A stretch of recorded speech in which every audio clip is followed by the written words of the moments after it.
Seated behind the steering wheel of the big 18-wheeler, Reese Anthony checked his outside mirrors for the traffic flowing behind him, then hit the button on the dash to change the CD. Seconds later, the first signature notes of The Golden Time of Day by Frankie Beverly and Mays flowed sweetly through the cab's surround sound speakers, and Reese smiled. He was a big Mays fan, and this particular tune was one of his favorites, especially on a long road trip with the day winding down. He was driving north on California's I-5 on his way to San Francisco, over 150 miles away. It would be dark by the time he made it to the yard, but he didn't mind. He had Frankie B and a small mountain of CDs to keep him company. Reese was singing along with the lyrics when the phone rang. Frowning at the interruption, he eased down the volume and engaged the speaker for the communication component, also routed through the cab's high-tech dashboard. "This is Reese." "Hey, brother man, how are you?" The familiar sound of Taylor McNair's voice lifted Reese's lips into a smile. "Doing fine. How are things in Gotham City, Mr. Commissioner? How are Tara and the kids?" 6 months ago, Tay had been appointed the new commissioner of the World League of Football, but because of killer schedules, the two old friends hadn't talked in some time. "Everybody's doing well," Tay replied. "How about you?" "Can't complain. I'm in California, road testing a new solar engine for Brainiac Bryce." Bryce was Reese's 33-year-old baby brother, a mechanical engineering genius and computer geek who'd graduated from MIT at the age of 16. "He's still churning out the designs?" "Yep, and it's a wonder the boy's brain doesn't catch fire. He's bringing in more money than we can spend."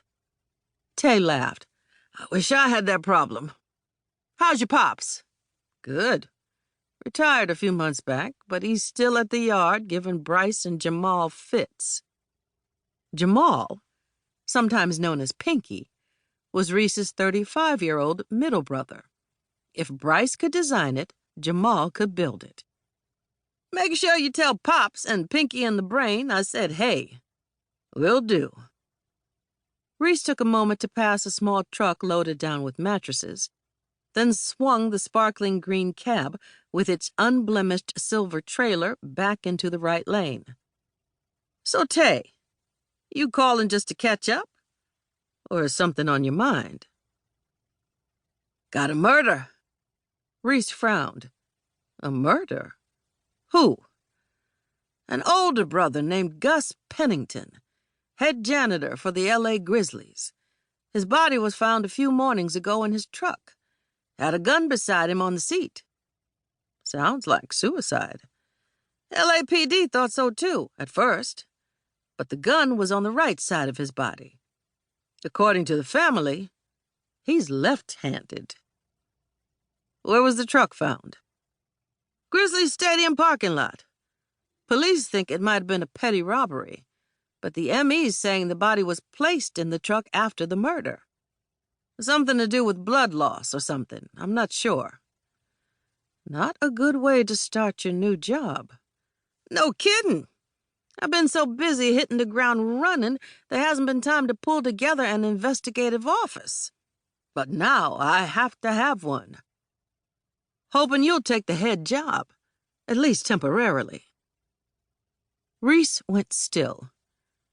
Frankie Beverly sang softly against the silence. Reese had retired from the Detroit police force over a decade ago, swapping his Vice Squad badge for a law degree. Since passing the bar, he'd enjoyed a comfortable, albeit boring life coordinating the legal affairs for the family firm, Anthony Trucking International. "You still there, Reese?" "Yeah, I'm here. Thinking about your question." Reese didn't miss the day-to-day interaction with crackheads, dealers, and prostitutes, but after 10 years of being cooped up in air-conditioned offices, he sometimes longed for the chaos and excitement of the good old days.